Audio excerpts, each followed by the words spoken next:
Hello everyone and welcome back. Going to be doing something a little bit differently today. I'm going to be making a tier list for Hwei's matchups, and I'm going to go over a little bit about why they're good or bad and what you can do in these matchups. I'm not going to go into great detail on all of them, but some of the more important ones or the more common ones, I'll go over the best things you can do or what makes the matchup so bad. I sound a little funny right now because I'm a little bit sick, so sorry about that. I also have some other Hwei resources. I have a couple different guides if you want to go look at those as well. They have some good information, I think. They're from last season, but I think it all pretty much still stands true. Maybe the builds are a little bit different, but go check those out, and I hope you guys enjoy. As you can see, we have 5 different tiers. We have the worst. These are the worst matchups for Hwei, like the hard counters and things that you do not want to see in your games when you're playing Hwei. Bad is, not quite the worst, but still definitely not beneficial for him. Neutral is going to be things that could go either way depending on skill level. And good is, Hwei has the slight advantage here. And best is the stuff that Hwei absolutely stomps. When we're talking about all these champions, we're going to assume that the person playing them did not pick them just to make a direct counter against you, and they actually are fluent in the champion just for consistency's sake. So we can kind of talk about them all in a vacuum sense. Yeah, I tried to pick out all the champions that you would at least most commonly see in mid lane. There's a few of these that you may not, and honestly, some of these I don't even know if I've played against very often, maybe like a handful of times, but I will just throw them in there anyways. For the sake of fun and keeping it interesting, I will just pick random champions. I'm not going to go alphabetically. I think that's how they're organized, but I'll just start anywhere, and we're going to start with Diana. Diana is in the same category of those mobile, kind of high damage burst assassins that are kind of hard to get your abilities off on.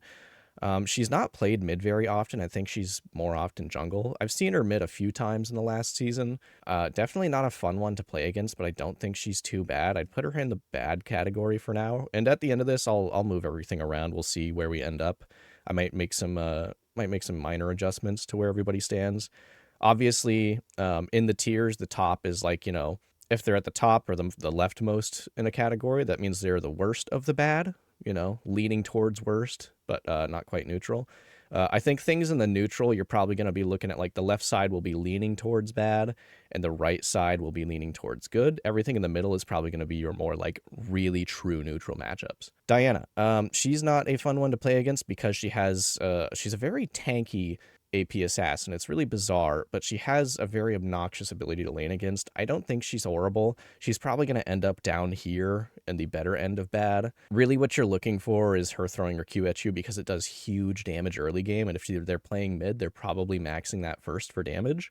But yeah, she's no fun to play against. Really, you just have to not let her get on you and be really patient with your CC. Make sure you hold it. She's probably going to be waiting for ganks most of the time. You just have to keep her off of you at all costs and play more closer to your turret, because if you get too close to her turret and she dives on you, she's going to take a huge chunk of health.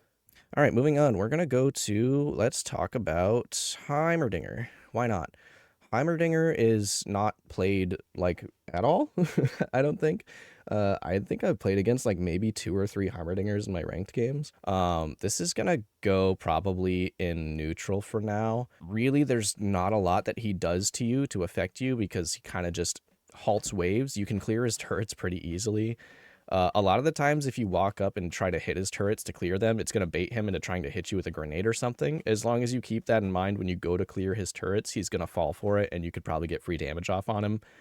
I mean, the biggest thing is just don't walk into Heimerdinger's turrets. That's like the biggest rule of League of Legends. Maybe the second, right next to don't chase Singed, and always blame your teammates. But yeah, this isn't a bad matchup at all. He's very squishy, very immobile.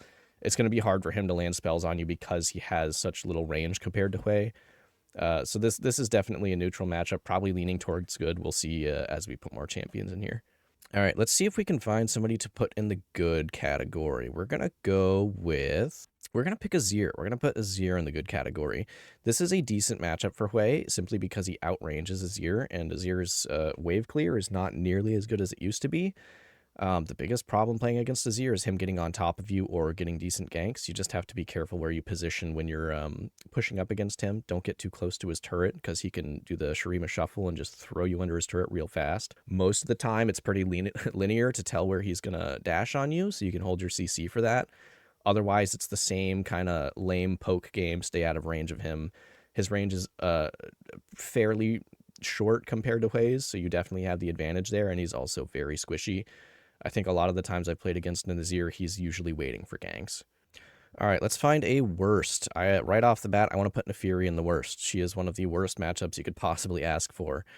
She's a nasty champion as is anyways. She's not very fun to deal with for anybody, I'd say, but especially Hwei, and the biggest reason is her dogs. Her passive dogs are a huge, huge pain in the butt when you're trying to poke her. One of the biggest reasons for that is because a few of your like high damage spells are going to be very linear and skill shot nukes, so they're going to collide with the first thing they hit.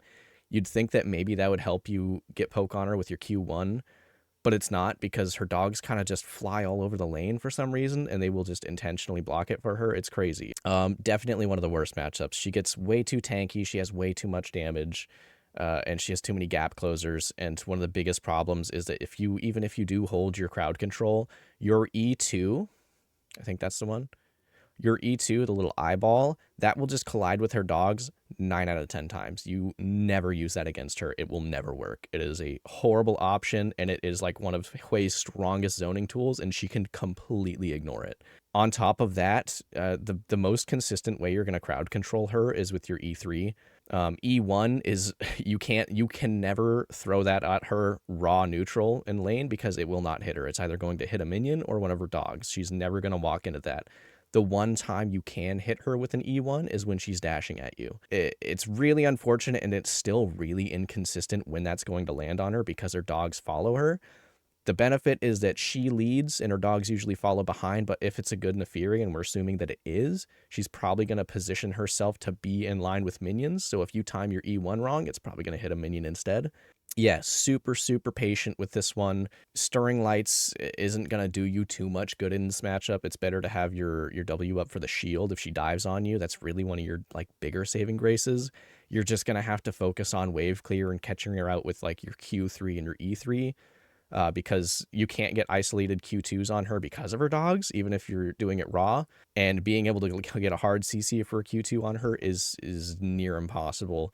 On top of her tankiness, her shields, and her high mobility, landing your ult raw, doing anything raw against her is going to be near impossible. You have to either wait for ganks or catch her off guard. So easily one of the worst matchups you can ask for. Very bad. On top of her roaming on your teammates, even if you do okay in lane and you hold your own, she's going to leave you and she's going to go dunk on your teammates, and there's really not much you can do about it because she's significantly better at roaming. All right, now that we've got one in all these, let's find one of the best matchups you can ask for. That's going to be, let's put Xerath there. Xerath is very annoying, and even in cases where the Xerath is very good, and I've played against a few very good Xeraths, he still tends to lose this lane. And a big reason for that is because his range is probably about the same as Hwei's, but he doesn't have linear spells. He only has his stun that's a skill shot nuke, so he can hit you through the wave. Your positioning and your predicting on where he's going to throw things is super, super important. But half the time when he's casting things, he has to stop or slow down, which gives you a huge advantage. A lot of Xeraths don't know how to position properly when they're charging up Q, so it gives you time to either E3 them and completely cancel it, or you can E2 and root them and then go into a Q2 or ult or whatever. And he's super, super squishy. It gets a little bit harder once he hits 6, because if he does manage to whittle you down, and if it's a good Xerath, they will find a way. He can just ult you and kill you. But overall, I find this to be one of the easiest matchups for Hwei. It's a lot of them kind of have the same patterns of where they're throwing things and when they're throwing them. As long as you keep your crowd control up for when he's charging his Q, you will win trades 9 out of 10 times.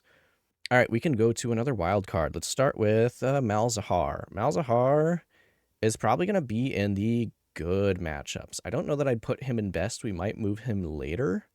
I think the biggest problem with him is his passive, but that's pretty easy to get rid of, especially once you get Ludens. You're going to be poking him unintentionally half the time. And his crabs are pretty easy to clear with Hwei as well. They're very squishy. Auto attacks do the job just fine. And, he's very squishy. The biggest problem with him is his ultimate and getting ganks. But honestly, otherwise, even if he does roam and pick for team fights, he's really not too much trouble. Most of the time, you can stay out of his range. I would say he's an even better matchup than Azir, so he's going to stay to the right. Like I said, Azir's leaning more towards neutral. Malzahar is leaning more towards the better matchups for Hwei. Yeah, there's really not much to say about this. You have bigger range than him. Just stay out of range for his Q. Yeah, just watch where his space dust is going and just don't get caught by it, and you'll be fine. His wave clear is pretty much on par with Hwei's early game. I'd say Hwei's is even a little bit better, leaning mid to late game. So definitely not a bad matchup in the slightest. Moving on, we'll talk about Anivia. Anivia is kind of in the same class as Hwei. She's definitely more immobile. But she's in that same realm of immobile control spacing mages that have kind of ludicrous high damage and control fights and push waves really well. I hate playing against Anivia. I do not enjoy it at all. I think I'm going to probably put her in the bad matchups because her hard crowd controls and her zoning and wave clearing is just, it's what she excels at. That on top of her passive makes it near impossible to lane against her and get any meaningful kills. As soon as she hits 6, her wave clear is immaculate. She's going to outscale Hwei like crazy, and if you are forced to leave lane, you will lose your turret every time. It's not a fun matchup. It really ties you down to your lane, and unless you're getting ganks from your jungler, you're probably not going to be killing her. And if she gets ganks from her jungler, she's going to have a huge advantage being able to wall you and stun you and slow you. She has big burst. And if you do lose this lane and she has teleport, she's going to keep pushing her advantage every time you're not there and taking turret platings. It's really tough. I think I would put her even past Diana because of how strong her wave clear is. And Hwei has decent wave clear. Early game, it's really not great. Mid game, it starts to scale a little bit. But if you're not building for wave clear, then you're not going to compete with her no matter what you do. She's always going to be better. Her damage towards sieges and stuff is crazy. Hwei has to expend everything he has to kill sieges. It's ridiculous, and I hate it. I wish they would do something about it. So I would say this is even an even worse matchup than Diana. The biggest things you can do, you really just have to stay out of her range. Her wall is really hard to get around, and her Q is not necessarily fast, but it's big enough to be a problem. And trading back with her, if she's staying in her minion wave, you're almost never going to be able to do it. It's going to be near impossible. You're going to be focusing a lot on wave clearing and kind of trying to stay relevant and scale towards mid to late game where you can team fight. Otherwise, early to mid game, she just pushes your wave and there's really not much you can do about it. Let's go with Smolder. Smolder is one of my least favorite champions in the game by far. Maybe my second or third. I think he's a charming champion, and he is really fun to play, but he is that disgusting archetype of let me farm and I will win the game no matter what you do. The problem with him is that even though you can absolutely devastate him early game, sometimes you just get caught by stray E's or W's or whatever the hell it is that he does, and you just take so much damage, and it just sucks. But a lot of the time you can kind of zone him off of minions and stuff and prevent him from farming, but you can't do it forever. If the game goes on too long, he is inevitably going to win, and he's going to scale into late game team fights way better than you do, and his range is crazy at that point, and his damage is crazy, and his wave clear is even crazier. So this is going to go towards the neutral, leaning towards the bad matchups for now. Only because you can devastate him early game. Early and mid game, you definitely have an advantage. Late game is the only real problem where he scales. Biggest things you can do against him is poke and poke and poke. Just be aware of where you are with minions and everything. If you have a hard CC available, you need to be able to land it on him. He needs to position poorly for you to land them. It's not too hard. Extended trades, you do not really win. You need to be really careful about that. You're going to see a few champions like that in here too when I move them up. But marksman type champions that have high DPS without abilities, you need to stay really far away from them. You need to make short and sweet trades. So watch his cooldowns, watch where you are, and make sure your trades are really meaningful, because if you get caught out with no abilities, he's going to do a lot of damage and he might push you out of lane. Moving on, let's do another one of the best matchups that we can find. What do we got? Let's put Galio in the best. Galio's going to go... I'm going to keep him here for now. I'm not really sure where he lines up with everybody else, but Galio is ironically an anti-mage, but he really struggles against Hwei. Depending on the Galio player, this is why he's kind of a toss-up, so I might move him later. But if he goes tank Galio, if he goes true anti-mage, which depends on what the team comps look like if your team doesn't have a lot of AP, he might just go full AP, which is what they usually do, then you have a huge advantage, and you can honestly, if with Blackfire and Leandries and some Magic Pen, you can take care of him no problem. Laning is no problem against him because he has a very telegraphed dash, and you can guarantee land your E1 on him almost every time. Just don't position yourself in the middle of minion waves where you can't guarantee you'll hit it. He doesn't have enough range to really bother you. Ganks, he has a strong taunt that he can use if he gets a gank from his jungler. Otherwise, really, really not a bad matchup. He's going to probably look for roams on his with his team so he can ult to other lanes. And if he does, you can just take his turret. You have way better pushing power than he does, especially early to mid game. But if he goes tank, it becomes a problem.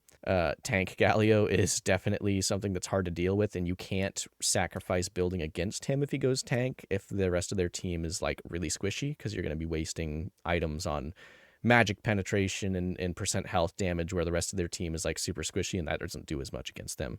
So for now, I think I'm actually going to put him leaning towards the good matchups only because of that tank factor. Let's go to Fizz. Fizz is going in the worst. Easily the worst. You're going to see a lot of champions like these two in the worst category, and that is because they are high damage, high mobility assassins. And Hwei just does not have a very easy time dealing with them. Just like Nafiri, Fizz it's very hard to land things on Fizz. The only time you're guaranteed to land stuff is when he has both his E and his Q on cooldown, and that's not always for very long.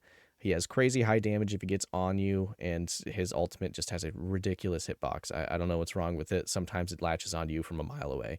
All in all, not a fun matchup. Positioning against him is nearly impossible. Even when he does use his Q on a minion to get closer to you, he still manages to do a ton of damage just through auto attacks, and if you miss your E, you're basically as good as dead, mostly because of his W auto attacks. Same kind of deal as Nafiri. Just hold onto your E constantly and try to zone him out and wave clear him. Do not push into his or your minions rather, because he can use them to get close to you. They're gonna cheese you. Fizz is gonna cheese you every time, and it's gonna suck, and it's gonna make you really angry. You have to be so patient, and do not use your ult on him unless you are guaranteed to land it. That goes for a lot of people anyways. Some of these less mobile champions you can land your ult on raw without a CC. I still wouldn't recommend it because that ult sucks and it is super slow. But these two especially, you need to be super patient. This is definitely a more winnable lane than Nafiri, I would say, because he doesn't have the crazy health scaling and not nearly as much utility. But the early to mid game is really frustrating to play against, but it's definitely manageable. Let's do another worst one. Let's put... I don't want to go over Zed yet. We'll get there. We'll get to him. First, we're going to go with Yone. Yone's a horrible matchup. This matchup sucks. Yone's just broken in general. I don't know how he's faring this season. I've heard some talk that he's really not that strong. But against Hwei, if they have any idea what they're doing, they're going to crush him every single time. You can try to zone him out and push waves and poke him, but if he gets on top of you, you're just going to lose your health and you're probably going to die. And if he doesn't even stomp you in lane, he's going to win late game team fights. You really have to have your hard CC available for him at all times, but he will not let you win. He's going to find ways to position behind minions and dash through them and knock you up before you can land anything. And by the time he's on top of you, you're probably going to die anyways. Honestly, it's kind of a tie between him and Nafiri. Not as many Yones in mid, surprisingly. I play against more Nafiris and Fizzes than I do Yone. But this is still an extremely frustrating matchup, and when it comes down to it, if they're a higher skill level than you and they are very fluent in Yone, they're going to win the lane, almost undoubtedly, because he has way too many tools to get on top of you and just completely crush you. The best thing you're going to be able to do is play as safe as possible and just focus on your farm. Do not focus on trying to kill this guy. It's going to be wasted effort. His wave clear is better than it should be. Hwei's is kind of better mid to late game, so you might be able to get roams in and stuff. He's probably going to look for roams too. Following him into a fight isn't always a good idea because he kind of just wins a lot of trades, especially if he has his ult up, so you're probably better off trying to push waves and get turret plating. Let's go back to the other end of the spectrum. Let's put Aurelion Sol in one of the best. I'm going to put him in the best of the best. Wait, what am I doing? Is this backwards? No, okay, this guy should be... No, I am doing this right. Okay. Aurelion Sol is like, I think this is the best matchup you could possibly ask for. Genuinely, it is such an easy lane. He's got the same complex as Smolder, but he's been nerfed enough times to where it's like not nearly as severe. Absolutely despise late game scalers with just free numbers in their kit. It's ridiculous and uncreative. I hate it. But he's not nearly as big of a problem that he used to be. He's got the same complex as Xerath, except like twice as bad. He has to either stop moving completely or go really slow to do certain things, and he actually has a skill shot nuke. Kind of his Q is kind of semblant of a skill shot nuke. But yeah, you can land your CCs on him, pretty much any one of them at all times, and you have much better wave clear than him early game.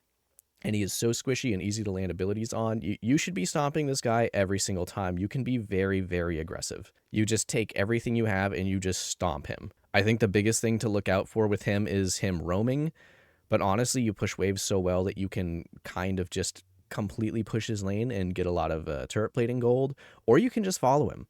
Because honestly, he does roam definitely better than you. I think he has more movement speed in general. And the big dash across the screen makes it hard to keep up with him. But overall, this guy's not bad. You should stomp him every single time. Just go crazy.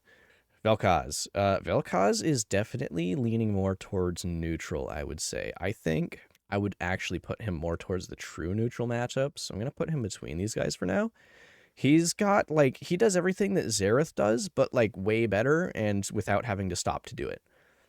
He has a very good amount of range, and if it's a good Velkoz, they will definitely be a problem to deal with. But assuming that you guys are on the same skill level, it's going to be a very even matchup. It could go either way. A lot of the problem with him is just his really hard to predict Q. Getting around that is going to be hard, and if they know how to use it well, it's going to make laning super, super difficult. He has okay wave clear. Getting tagged by anything and then ulted with like half your health and then just dying is very frustrating. But really, he's kind of in the same category as Hwei. He has a lot of similarities. He's great for team fights, has good crowd control and decent range, and a very, very good ultimate. Probably better than Hwei's. Hwei's is like very good for team fights if you can get it off properly, but God, Velkoz can just whip this thing out and just melt somebody immediately. Really, you're just playing the kind of lame poke mage game. You really just have to be able to dodge his stuff, see where it's coming, don't get too close, and watch out for ganks. Try to land your stuff consistently. Your best openings are when he's focused on trying to poke you or when he's farming, so you can land a stray like E3 into a Q3 or whatever it is you need to do. You guys are playing the same game here. It really comes down to I guess patience and a mentality. So overall, very neutral matchup. Very, very even. Let's pick someone that we don't see very often. Let's go with Ryze. Ryze is a best matchup. I think I'm going to put Ryze in the best matchups. I might put him just above Xerath as a slightly easier matchup than Xerath, and that's because he does not have poke tools. He does not have range poke tools and no mobility, not really. And also nobody plays this guy. Nobody plays Ryze. There's no big power spikes for him. Just don't get close to him. Don't let him get up close to you. The most damage he's going to do to you is if he does like a flash root on you for his jungler to come in and gank. But overall, like, you shouldn't have any problems against this guy. His big thing is going to be scaling towards late game and making team fights, but even then you can zone him out so easily. Just steer clear of waves when he's throwing his E on it, because it's going to, ricochet off or whatever he does, and it's going to poke you. But that's super easy to avoid. Landing things on him is you're going to be doing your typical wave clear stuff and try to catch him out with an E3.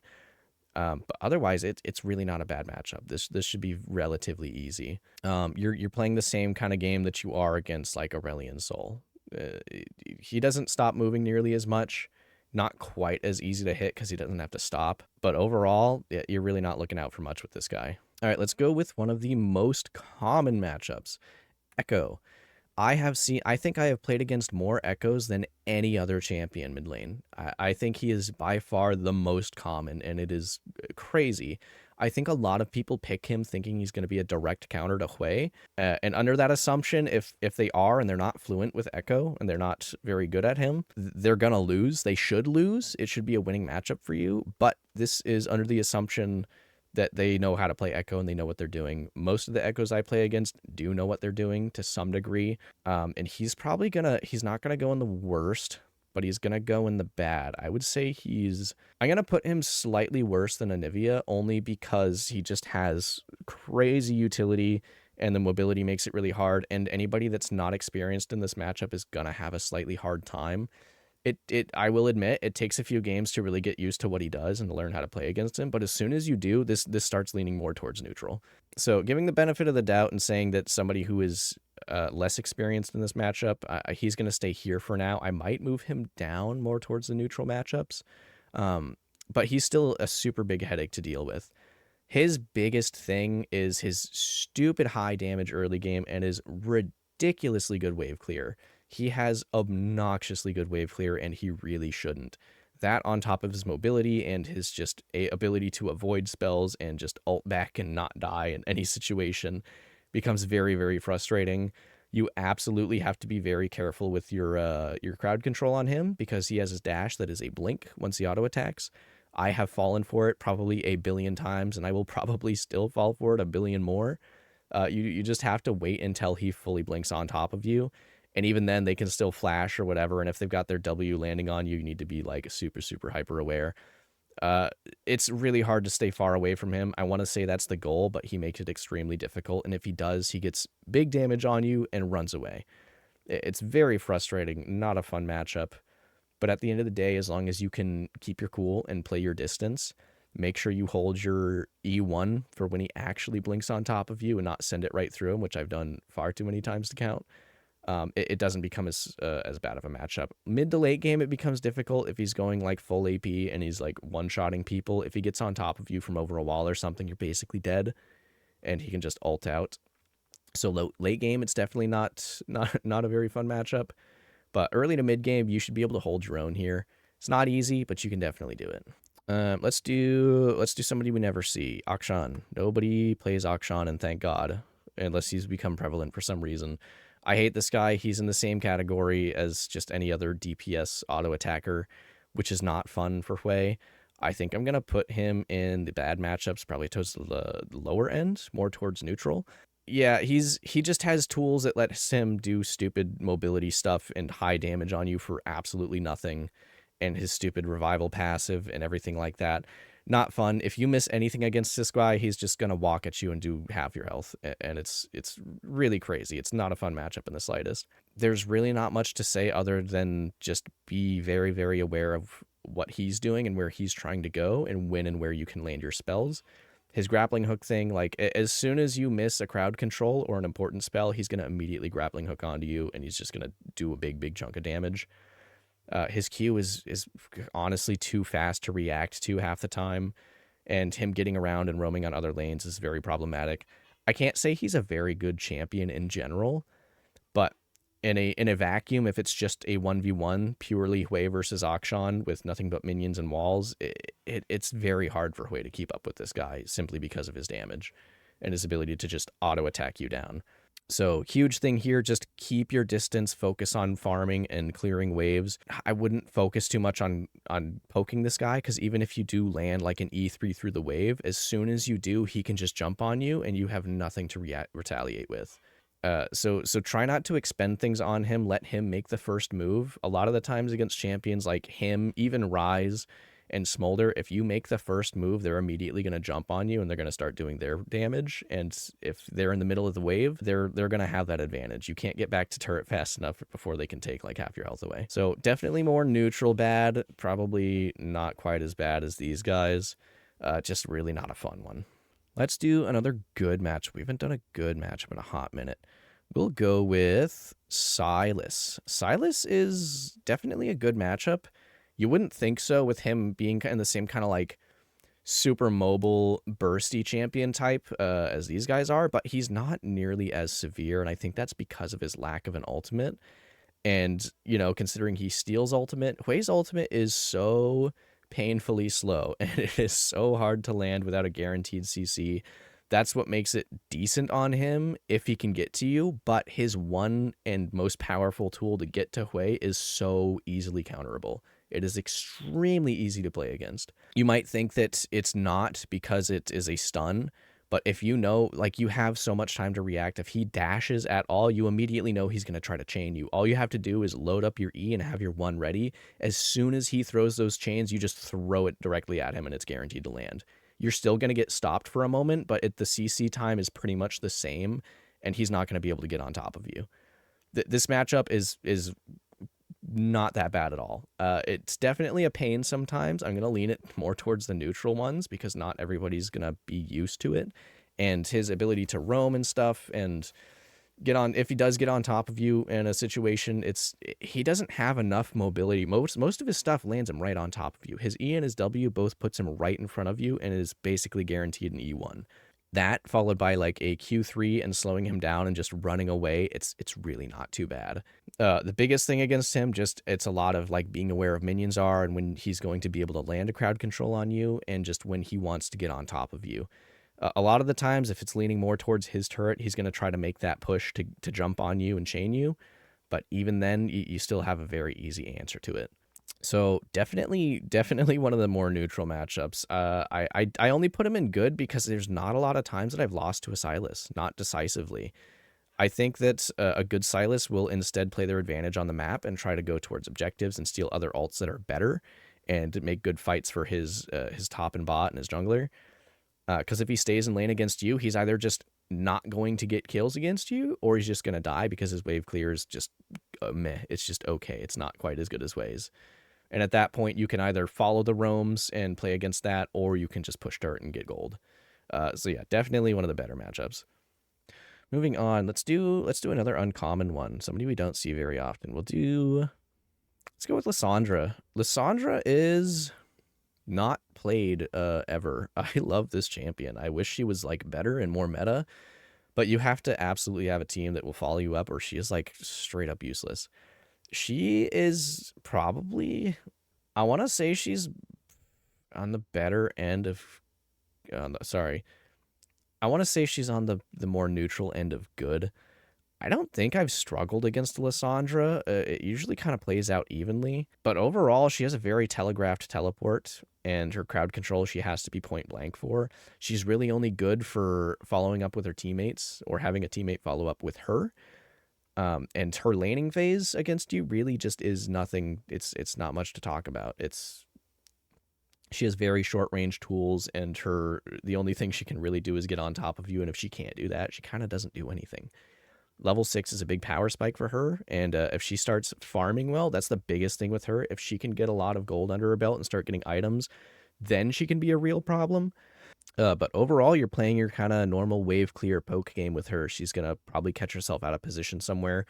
You don't even have to hold your crowd control against her because hers comes out so, her dash, her blink comes out so slow that she is never going to be able to react with it to one of your crowd controls. So you can throw stuff out at her all the time. Just don't do it when she has her claw moving somewhere because you might not land it. She can juke you. But otherwise, as soon as that's out and gone, you can do whatever you want, and it's probably going to land. This is definitely one of your decent matchups. Can go kind of neutral because her late game is good and she team fights well if she has a team to follow it up. But honestly, not a lot of people play her, and not a lot of people know how to play around her. So she's not very strong in that aspect. We're going to do a few quick fire ones just to get them out of the way. And I don't want this to go on too long. So let's throw in Corki. Corki is a disgusting champion. He's going to go in one of the bad matchups, probably above. I don't know if I want to put him above Diana. I will put him above Akshan. I'm not going to put him above Diana. Same deal. His auto attacks aren't quite as strong, but he is just like a ranged burst mage thing, and his team fights and his scaling late game are crazy. You can deal with him pretty easily during laning phase. He has a very telegraphed dash. It's really not a big problem for you. Kind of same play style against any other poke mage. Another quickfire one, nobody plays Cassiopeia. Not a fun matchup. Honestly, can go in the worse end of neutral, I think. Her movement speed makes it really hard. That's the biggest thing with her. I think she's harder to lane against than Smolder. I don't think she's a very great champion, but definitely as far as laning goes, not very fun. I might actually put her below Smolder, and I'm going to even put her... I think the only reason I'm putting her below Velkoz is she doesn't have a lot of redeeming abilities. She's not a very strong champion because her ult is kind of just okay, and everything else around that is kind of just okay. Actually, no, I'm going to put her above Velkoz because she has the same DPS style thing that the marksmen do. So, yeah, if she gets on top of you with E, it's going to suck. Another quickfire one, Annie. Nobody plays Annie. This should be one of your neutral leaning towards better matchups. Her team fight and stuff and her stun is very strong, but honestly, she's not going to be in range half the time to use it unless she's going like Proto Belt. You should be just fine in this matchup. Shouldn't be hard, and nobody plays this champion anyways. Vex. Nobody plays Vex. I wish people did because she's super fun to play. She's just not very good in higher elos, I think, because she doesn't have very much utility. Yeah, this is definitely one of your good matchups. I'm probably going to put her towards more neutral because she has strong abilities. She's definitely got more going on for her than Lissandra and can become kind of a monster, especially with her roaming. But this is the same neutral poke game that you're playing with any other mage. Let's finally talk about Zed. Let's put Zed up there. Zed is the worst of the worst of the worst. I will live and die on this. Zed is the worst matchup you can possibly ask for is Hwei. I'm surprised that I don't think he's terribly strong in the meta right now because I don't really know how assassins are faring. But overall, Zed is just, he has way too many tools to deal with Hwei. He is essentially an energy-based sorcerer with executes and severe AD damage. It's ridiculous. If you're playing against a good Zed, and I don't mean like a fluent Zed, I mean like a good one, he's going to win. 9 out of 10 times he's going to decisively win lane or the game. Hwei does not have the tools to deal with somebody this mobile and this untouchable that has endless resource to do crazy poke and wave clear and also roam and take out carries with no problem. Nothing you do comes out fast enough to deal with him, and it just makes it near impossible to play against this guy. He forces you into too many positions of disadvantage. If you're doing well against him, you have to go defensive. If you're doing bad against him, you just are losing. If you think rushing Zhonya's against this guy is a good idea, it just doesn't matter. The only time that going defensive against him is going to be good is when you're ahead, and by then you shouldn't even be going Zhonya's. You should just go Seraph's Embrace because the shield is really good, but it takes a while to scale into late game so you can actually have the item and get the shield passive because it doesn't start until your tier is fully stacked. He puts you into too many positions that you cannot respond to. Zhonya's is way too expensive and does not give any good stats, making it completely unviable to rush Seeker's Arm Guard. There's really no reason to, because if you're not at an advantage against him, then there's no reason to have it because you're not worth anything if you die. And if you are winning lane and you don't let him in and you play it well, he's just going to roam. He's going to roam, he's going to get kills somewhere else, and he's going to force you back into the position of just trying to push and keep up or just falling behind in kills. It sucks. Late game is the only chance that you have to kind of get in on team fights, but if you are a priority, and you will be because you have such strong team fight potential, he's going to take you out first, and you have to sacrifice your abilities to take care of him, which you are very incapable of doing. Zed is hands down my worst matchup. I ban Zed every single game because if I play against one, I'm almost certainly going to lose, and if I don't lose lane to him, my team is going to lose to him. It is a lose-lose, and it is not worth having him up on the board. Let's talk about another worst one. We're going to put Zoe in the worst. I hate Zoe. Nobody plays her, and thank God. She is probably, I would say, even worse than, like, Fizz. I can deal with Fizz better than I can with Zoe because Zoe has mobility, but at a distance. She does way too much burst damage and just is way too slippery. She has short cooldowns with relatively low poke costs. It is just a really bad matchup overall.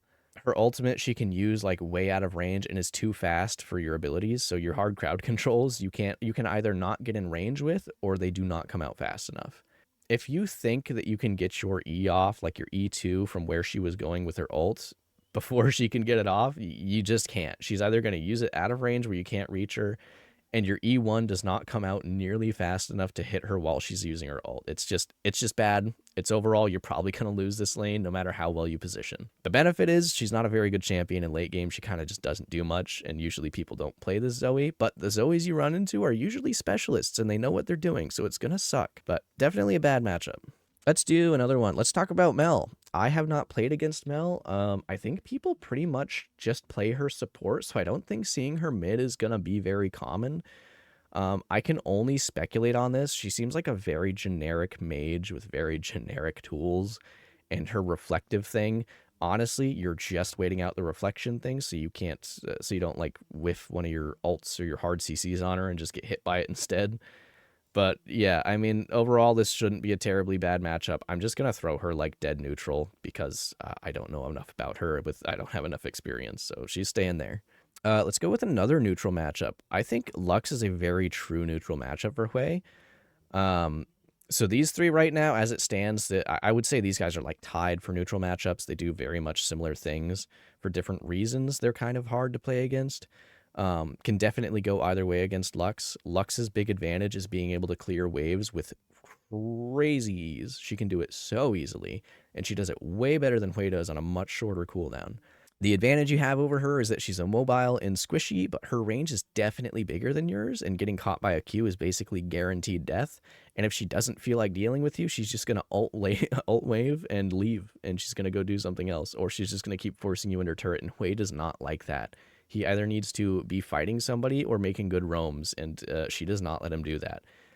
But that being said, if you play around it properly, you'll be okay. You're playing the same neutral poke game against any other mages with like decent range. But yeah, very, very much a neutral matchup. Gragas, nobody plays Gragas mid, I don't think. I think I've seen like maybe one or two.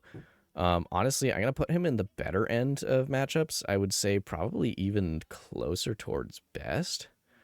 I'm only going to put him above Azir because he just has crazy high burst damage if he gets on top of you. But overall, very telegraphed dash.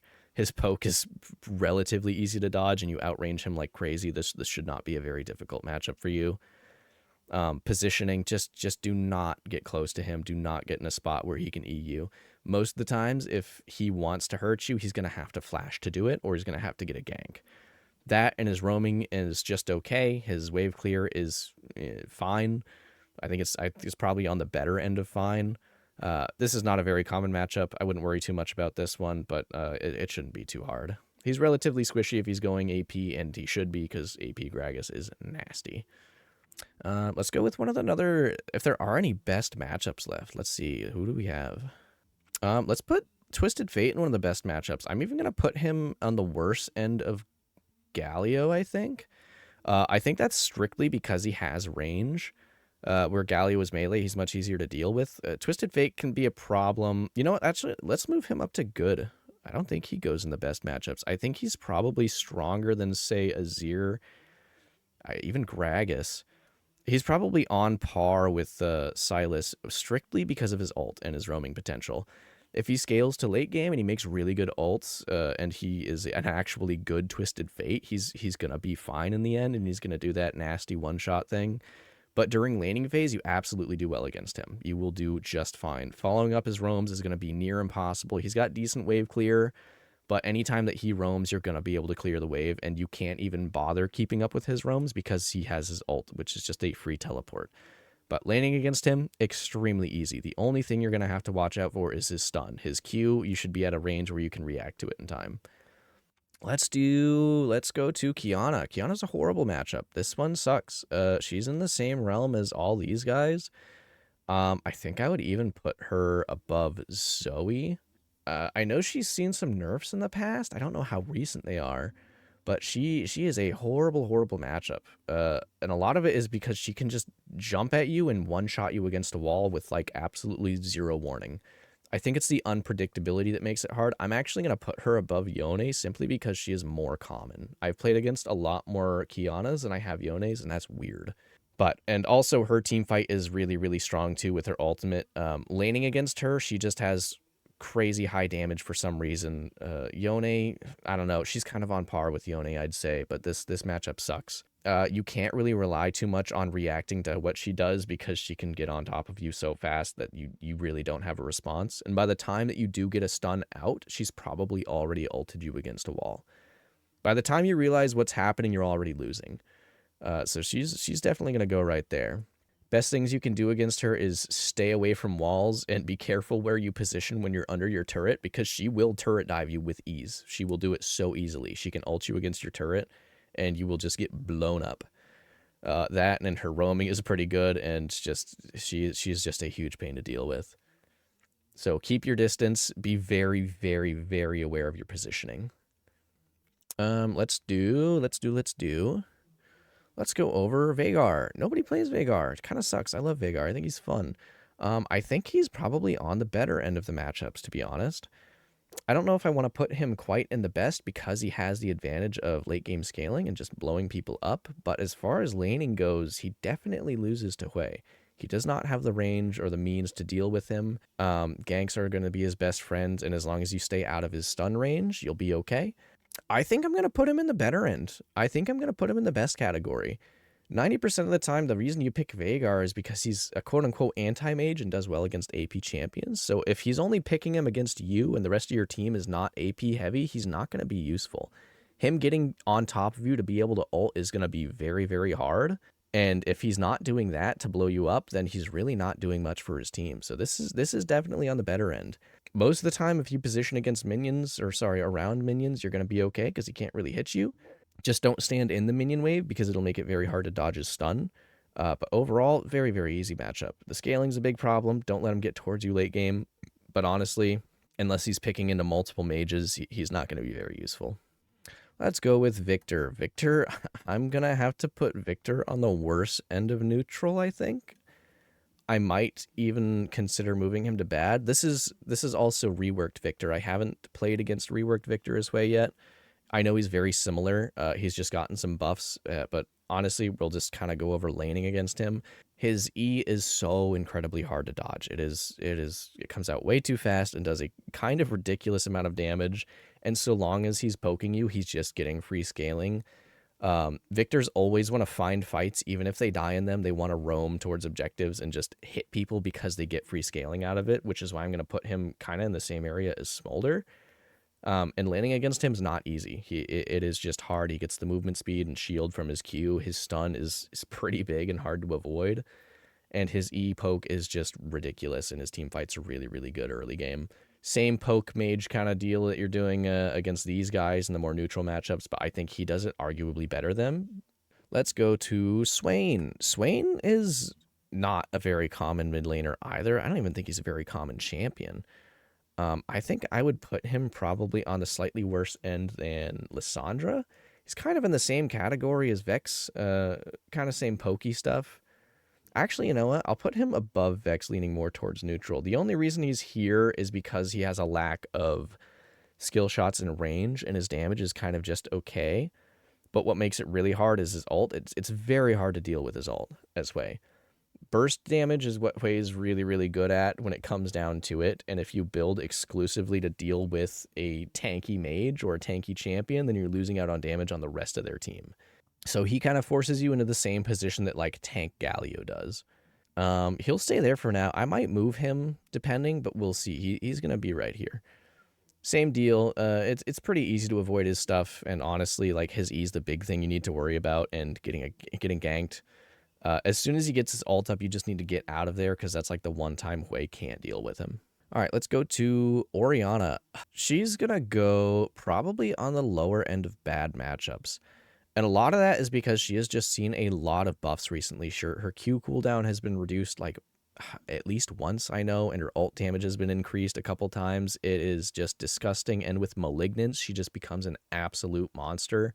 She's an excellent team fighter, has very strong tools. If you're not positioning well against her, she's going to dunk you. She has way lower cooldowns, and her poke is disgusting.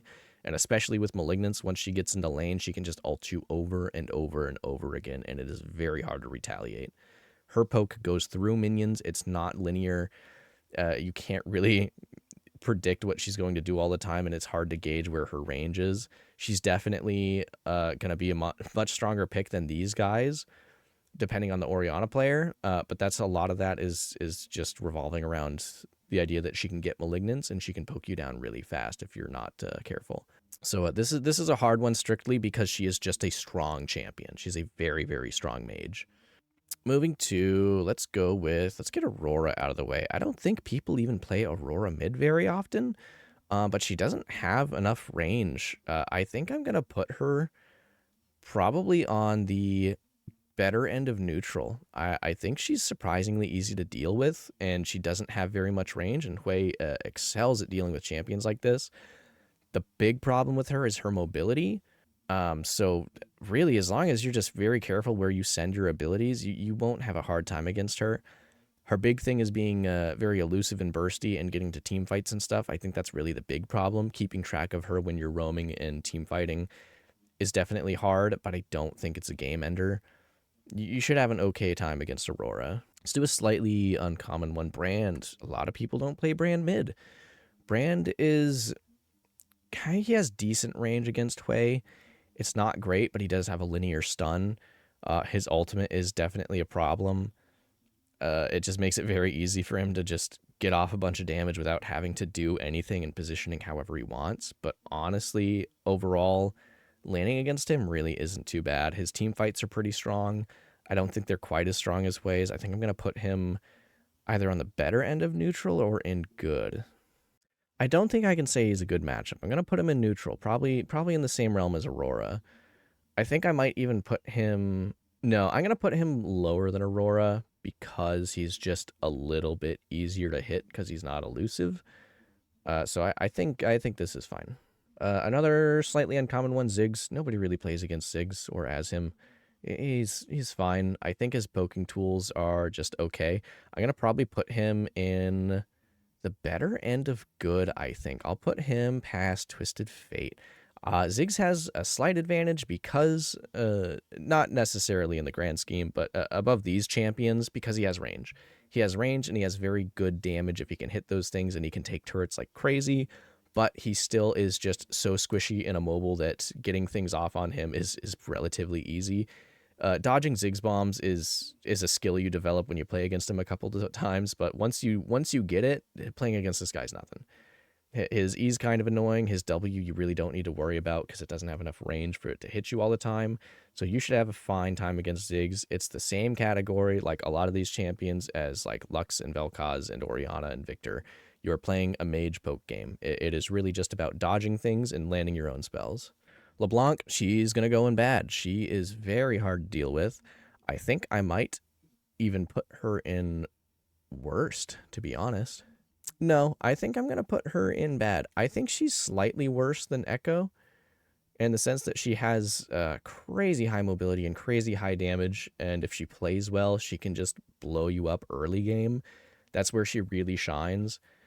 She's definitely more evasive than Ekko, which makes it hard, but as long as you hold onto your CC properly and kind of expect where she's going to land, you can land your spells on her if you use a Q3 where she jumps from and where she jumps to. So she's kind of forced into a position, but if assuming that she's using her abilities really well, she's not going to let you do that. But otherwise, I think the worst part of this matchup is the chain. If she hits a chain on you, you are as just good as hurt. She's going to either hurt you or kill you. It's very frustrating. You either are forced to flash or just take the trade, and she wins those like 90% of the time because she can just jump right back. And if she does it from behind minions, you can't really land stuff on her. So she's definitely the worst of the bad, I think. Let's do another one. Let's go with Vladimir. Vladimir isn't very common, but he's very, very obnoxious to play against. He has a distinct lack of range, but he has crazy sustain and can just come out of nowhere and just completely one-shot you. I think he's going to go right below Orianna. He's definitely a little worse than Viktor. I've had okay times against Vladimir's. I don't usually struggle against him, but that might just be me. But when it comes down to it, as soon as he starts scaling, he just is so hard to hit and get on top of, and he will just burst you and your team down so fast. Early game isn't so bad. He has a surprising amount of movement speed when he's got his blood rush up, or whatever it's called. On top of his W and his free sustain, he's just a little bit hard to deal with, and he just comes out of nowhere with crazy damage and healing. And Hwei's damage just does not come out consistently and fast enough to deal with his healing unless you go Grievous Wounds. So he's going to be in the bad category. Katarina. We don't see a lot of Katarinas, surprisingly enough.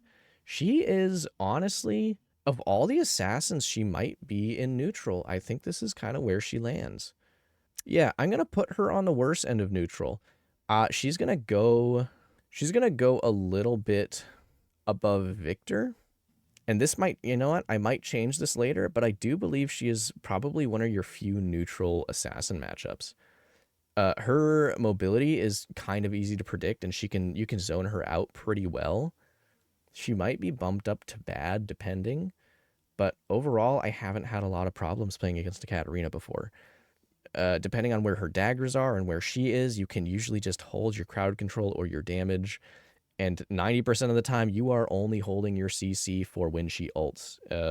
Some Katarinas can dunk on you, depending, but most of the time, they really don't. A lot of it is just zoning and spacing and predicting where she's going to be. We'll see about moving her up when I go over the rest of it, but for now, she's going to stay right here. Akali. Nobody plays Akali. I just do not see Akalis very often. I think she's going to end up in the bad category because she is Akali, based on the virtue of her having a ton of mobility and invisibility and just all the stupid things she can do. She's going to go in the bad category probably, I would say. She's going to be kind of on par with Anivia. Two very, very different champions and hard for very different reasons. The mobility is insane to deal with. The only real advantage you have here is that you have much more range than her. If you're not positioning properly, she is going to be a huge pain to deal with. She is just a ridiculous champion with crazy health scaling for some reason. She's very hard to kill and take care of, and positioning is very difficult against her because she doesn't have to worry about being behind minions or anything like that. She can just dash on top of you and go invisible and do whatever it is that she does. Luckily, she's not seen very much. It's just not a favorable matchup, but it's definitely not like a guaranteed losing one. Yeah, I just don't see her enough to make too many speculations. We are left with a very putrid selection of champions. Let's go. You know what? I'm gonna leave like one of the worst for last. But these are all horrible. Karma, she's gonna be bad. She's gonna go probably towards the more neutral end of bad, I think. I don't know if I would necessarily put her above Katarina. She just has her tether, which is a huge pain. She has ridiculous shielding and movement speed, and her Q damage is kind of obnoxious. On top of all of that, Malignance just makes her way, way, way too strong. With how short of an ult cooldown she gets, she can just show up to lane and just Q-bomb you over and over and over again, and she is very frustrating to play against because all she has to do is run at you. And if she runs at you through the minion wave, you're going to have an extremely hard time trading with her. I think that's her biggest advantage, is that Hwei's damage comes out very, very quickly in one burst, and then it all goes on cooldown, but she doesn't have that problem. She just throws things at you constantly, and she shields and heals through it. It's a very unfavorable thing. The only advantage you have is your range and some of your crowd control, but she can just power through most of it and just run at you. So once she gets Malignance, she is a huge, huge pain. Now let's move to Yasuo. Yasuo? Let's move to Yasuo. He's gonna go in bad. He's gonna actually be probably more towards the middle of bad, I think. I'm gonna put him worse than Akali, but not as bad as Anivia. A lot of people would probably look at Yasuo and think this is a horrible matchup, and I agree. Yasuo sucks to play against. I hate him. He's very, very obnoxious and dashy and annoying.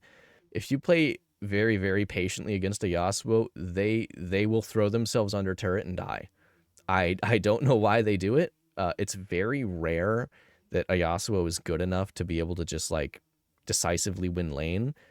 There's been like maybe 1 or 2 times that I've had that situation, but even assuming that they're fluent on Yasuo, you win this matchup as long as you're more patient. If you do things after he does, you will be okay. Obviously, the wind wall's there. But the thing with Yasuo, he has to be on top of you to be doing damage. So if he burns his wind wall and you're going towards turret, he has to move past it, and that lets you land abilities. 90% of the time, they're going to get impatient, and they're just going to start dashing around and throwing themselves under turret and taking free poke for no reason. You can play around him. It's not easy. It's definitely not easy, and it's not fun. But it is very, very, very doable. Very doable. We've got 3 really nasty ones. I want to save these 2 for last. So Talon's going to go up. Talon is a horrible matchup. I'm going to put him above Zoe and probably below Yone, strictly because he doesn't have the disgusting tools that Yone does. But he can one-shot you at like level 2. I don't know why he can still do that. It's extremely obnoxious. He makes it very hard to hit him, and his roaming is absolutely insane. I don't care what anybody says about sidestepping his W. It's not consistent and doable enough to make a difference. I don't know. He's just a weird enigma of a champion. No matter what you do, he's going to find a way to jump on top of you and just one-shot you. You can be as patient as you want with your crowd controls and stuff, but he is just so hard to deal with. Even if he is tanking a CC to the face, if he gets on top of you to land a Q, he's going to do more damage than you, especially early game. And when it comes to late game, you are not able to react to him fast enough to be able to deal with him, and your crowd controls are not targeted and consistent enough to stop him from jumping over walls and getting on your team. He is just very difficult to deal with. And who are we going to save to be the worst of the worst? I'm going to put Syndra in the worst. We're going to save Ahri for last, and that is because her scaling and her range and her damage are just absolutely ridiculous. I'm actually going to put her, I want to say, above Yone. I think she's slightly more common than Yone, and I think I'm going to put her above that because she has ridiculous range. Her stun is, you cannot dodge her stun. If it's a decent Syndra, they're going to land their stun every time, and from there, it's death every single time. That, and if she gets Malignance, she has a guaranteed point-and-click ult on you every single time. Hwei cannot compete with that. Hwei excels at having a good range and poking down and catching people out with stray CCs, but her range is somehow even bigger than his, and her damage is way, way higher on way shorter cooldown. As much as you want to say that you can just dodge around her Q and just play really safe, she's not going to let you do that. She's going to land those stuns on you whether you like it or not, and she has a point-and-click ult that you are not going to be able to deal with. She's going to force you into the position of either going super defensive and losing damage, and even if you're winning, she's going to scale way harder than you. Syndra is just an absolutely appalling champion. I cannot stand her. She has such a cool design and everything, and I really like the way she looks, but she is just so brain dead. She easily lands in the worst.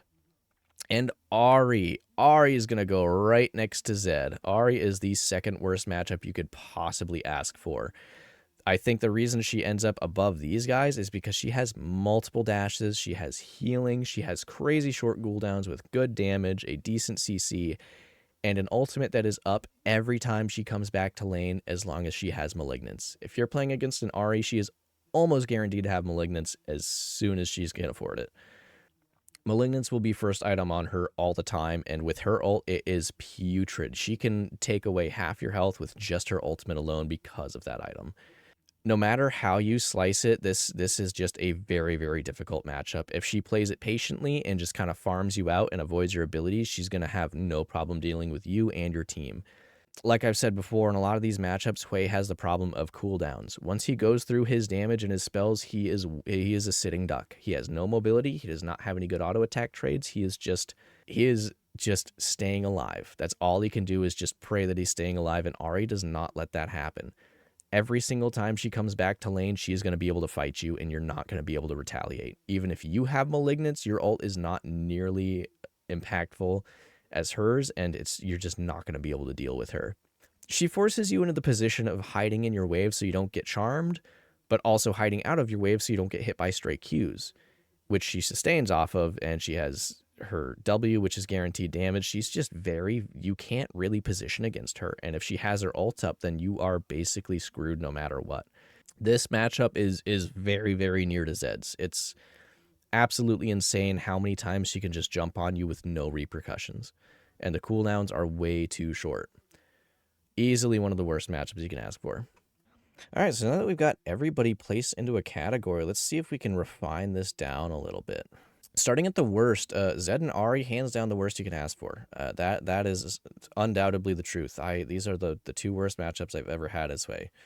You'll notice all the champions in the worst matchups have very, very similar things, with the exception of Syndra, and it's pretty much mobility and burst. Mobility, burst, and just overall cheese, just big cheese. Despite Zoe being less popular, I think she's still a worse matchup because she has range above Fizz. And really, there's not a lot of things you can do against her. Only real advantage is that she's not played very often. Disadvantage, the people that do play her know what they're doing, and it really, really sucks. I think Talon's more common. Yone is definitely more common. But these guys all have like the same kind of deal of you just be super, super careful about how you position. Yone's above these guys because it doesn't matter where you position. He's going to get you. He just makes it way too hard. And on top of his shield and his damage and his team fights, he's just too much. Syndra is just better than him on the virtue that she has a point-and-click ult that does insane damage. She is going to one-shot you every single time, and her late game is absolutely ludicrous.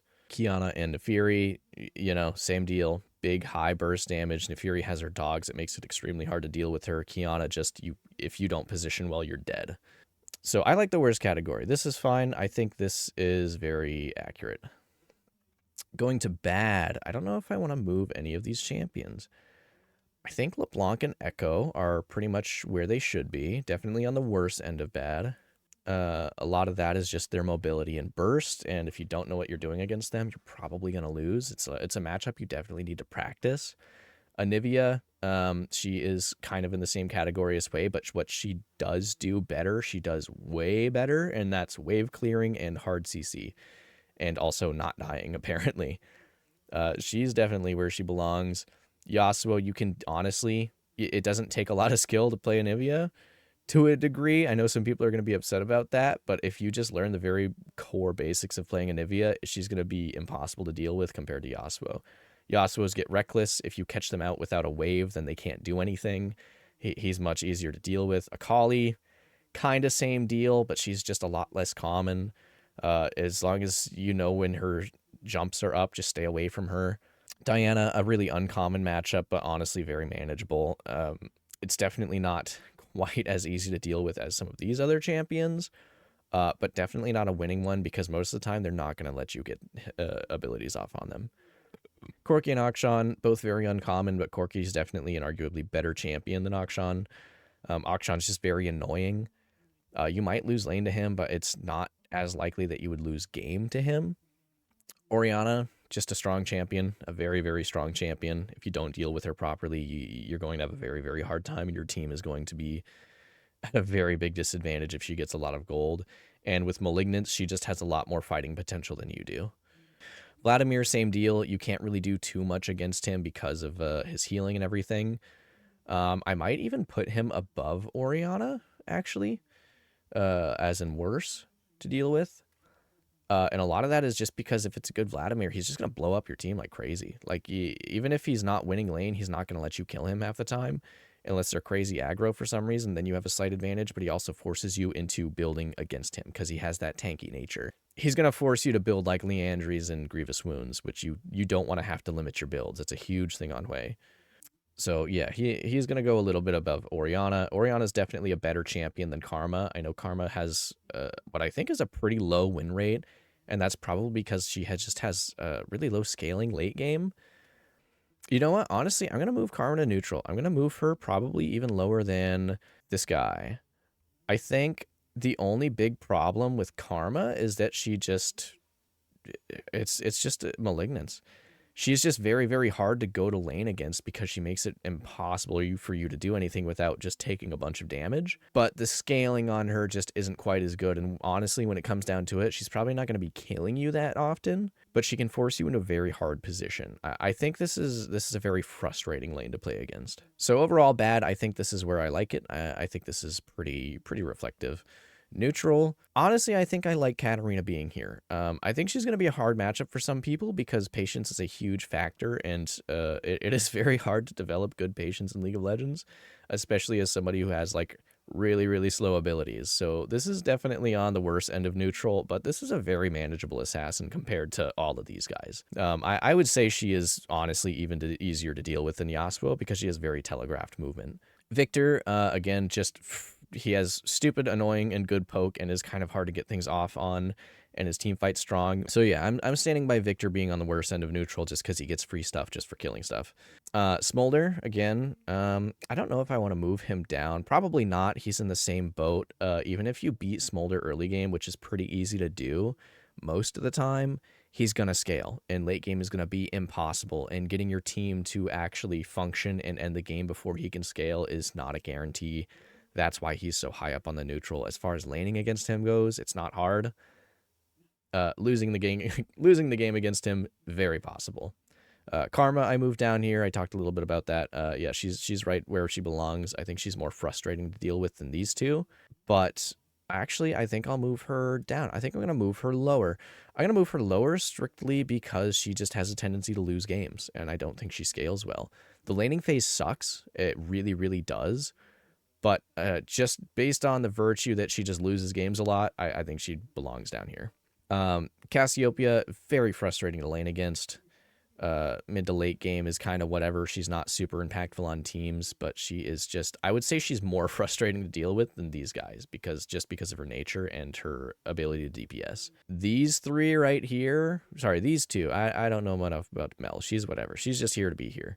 Velkoz and Lux are probably the truest of neutral matchups you get. The Velkoz matchup is really, really like, there's a skill level to be had there.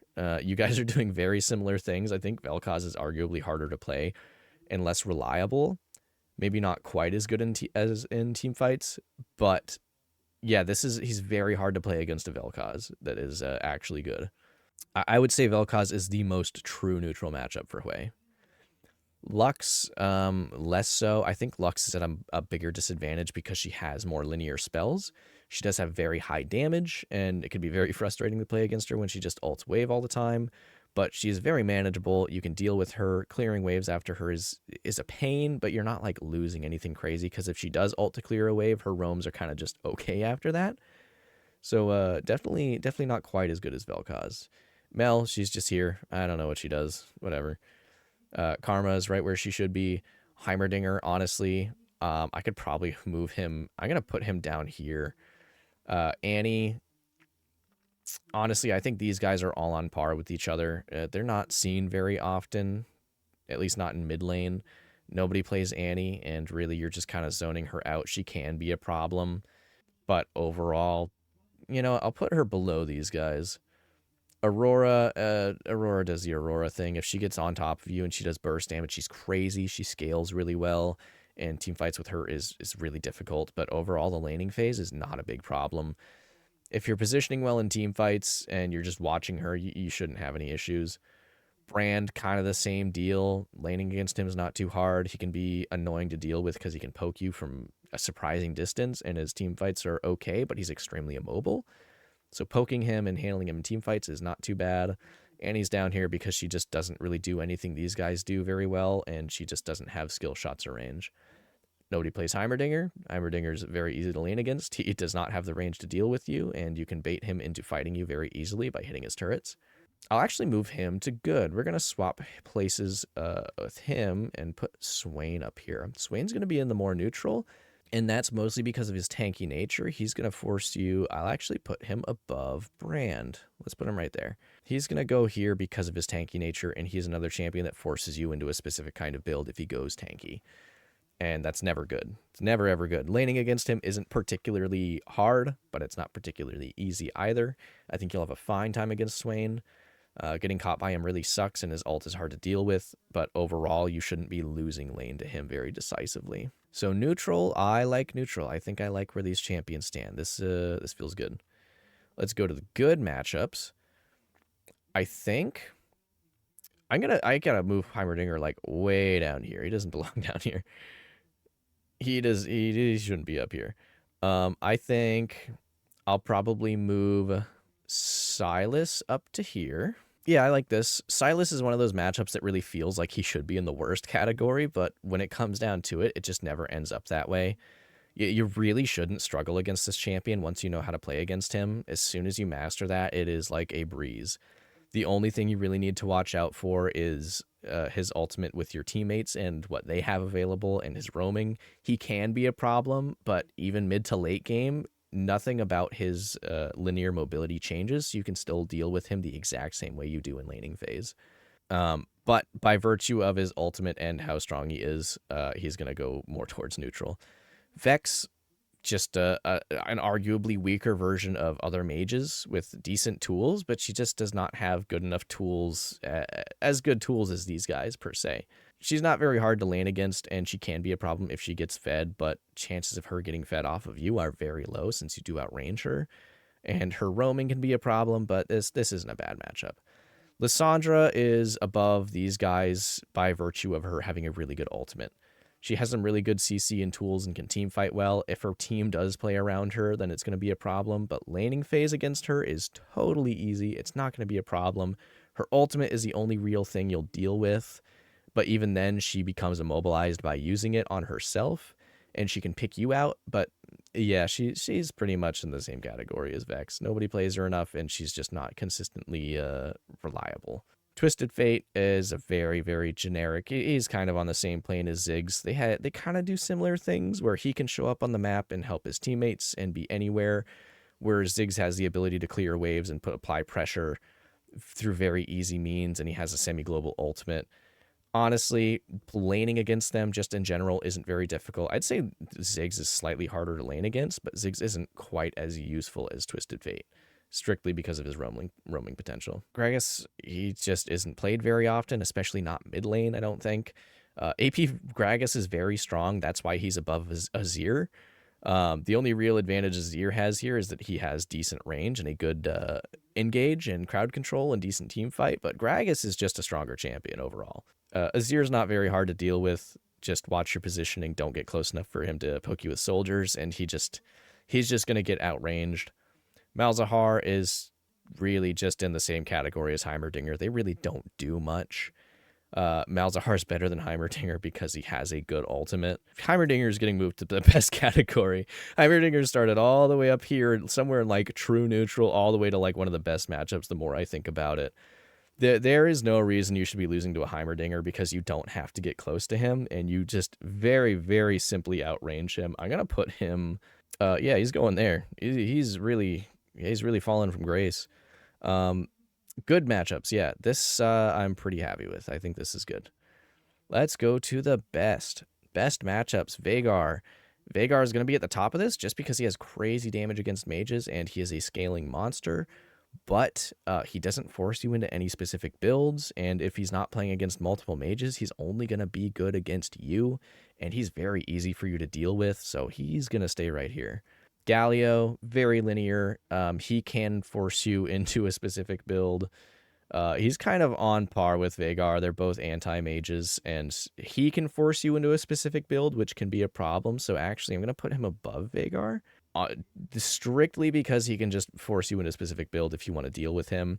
And if he does go full-on tank, then he's way more effective, I think. At least in my opinion. As a full AP mage, he's just not as impactful. He's very annoying to deal with when he does a lot of damage, but overall, it is not hard to deal with. Xerath is definitely an easier matchup than the Veigar one. Probably going to go towards... He's going to go up.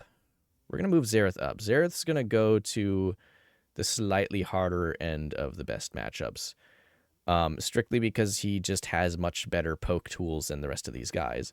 He's still very easy to lane against, and you have a lot of opportunities. He's definitely not going to ruin your lane. He can be very annoying, but you can catch him out with Q2 so often, especially when he ults. Like, if you're not killing him, then you're at least trading with him. Very, very easy to catch out because of his abilities. Just make sure you're either in range or you're dodging really well.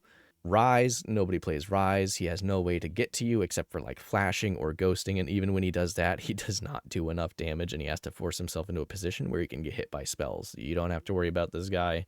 Heimerdinger, I love that he went all the way from neutral down to the best matchups because the more I think about it, this guy just does not do anything. I think the only problem you have with him is like halting waves, but you can deal with his turrets and stuff so easily, and you honestly push better than him. And if he decides to try to trade with you, he's gonna lose. At the very, very best of the best, this is the easiest matchup you could ever ask for. He literally stands still for you, and he does no damage early game. Late game scaling is whatever. As long as you land your crowd control on him, he's gonna just blow up. This guy is so easy. So looking at the best, this is good. I feel good about this. Yeah, I think I like the way this is set up. I feel like this is solid. Again, this is all based on my experience playing against these champions, at least most of them. Let me know in the comments what you guys think, which matchups you actually find a lot of difficulties with, or which ones you think are the best for you, or you think you do the best with as Hwei.